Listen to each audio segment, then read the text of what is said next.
Outward is a semi-open world action RPG with survival elements, somewhat Souls-like combat, and beautiful scenery.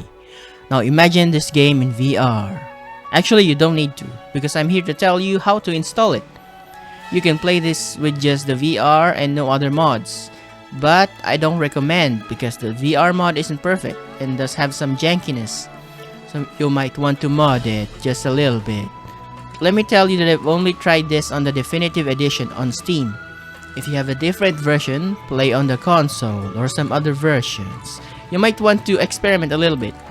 Now, step 1. Install R2 Modman. This is what you'll need to install the mods together with Outward VR. Also makes modding Outward easier. That said, I learned from Sheenshots how to install this, and the link is on the pinned comment.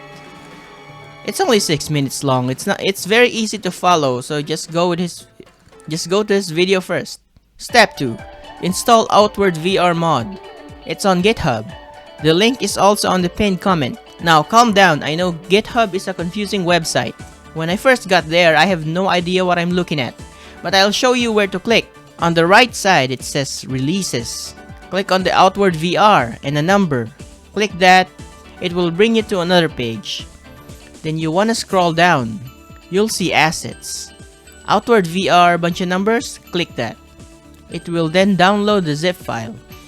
After you download it, open R2 Modman and select your mod profile. Click on the settings. Then click Browse Profile Folder.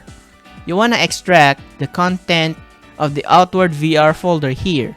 So let's do it. Just replace the files in the destination.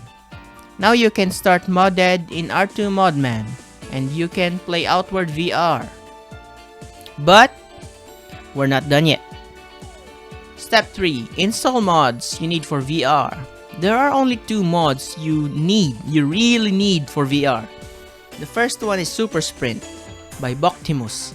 This mod increases your movement speed whether in or out of combat. If you don't have this, you'll be moving too slow. Now that might be okay in flat screen because you can roll easily. In VR, rolling is really awkward. At least in this mod, with this mod.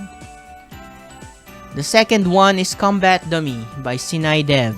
This one allows you to practice and test your attack skills, especially if you're melee because you'd have to swing your weapon a certain way in order for your skills to connect.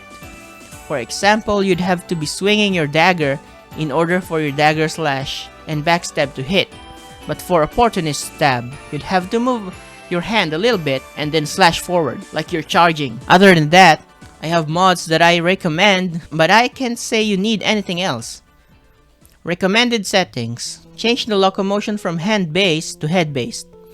This game has lots of action and movement, so I don't recommend hand-based locomotion for most people. It'll be very confusing. Turn on the settings and change it to head-based.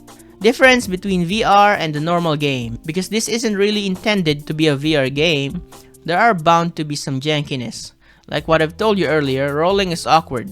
It resets your view to whichever direction you're rolling. Very disorienting. That means you'd be blocking and moving around way more and rolling way less.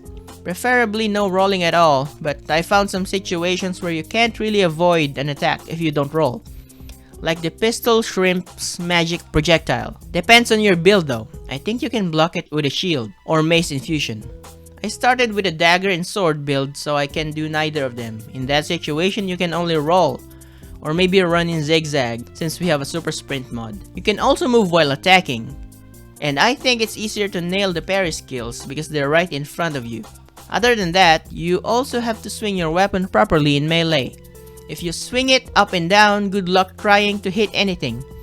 You'd have to swing it sideways with one-handed weapons. With two-handed weapons, it's not that bad to swing up and down, but I'll still recommend the sideway horizontal slash for higher accuracy. Fist weapons are the hardest to hit in melee, but as long as you're locking on the enemy, hitting them won't be too bad. For magic, pistols, and bows, you can hit enemies that are in front of you, but sometimes your character model is facing in a different direction. So it's better if you're locking on the enemy before you try to hit them. Chakram is the hardest to hit. I can't seem to hit with it unless you're really close while locking on enemies. Controls. The controls are on the GitHub page of the VR mod, but if you're using a Quest 2 or Quest 3, which is what most people have, I think it looks more like this. And that's how you install and play Outward VR. Enjoy!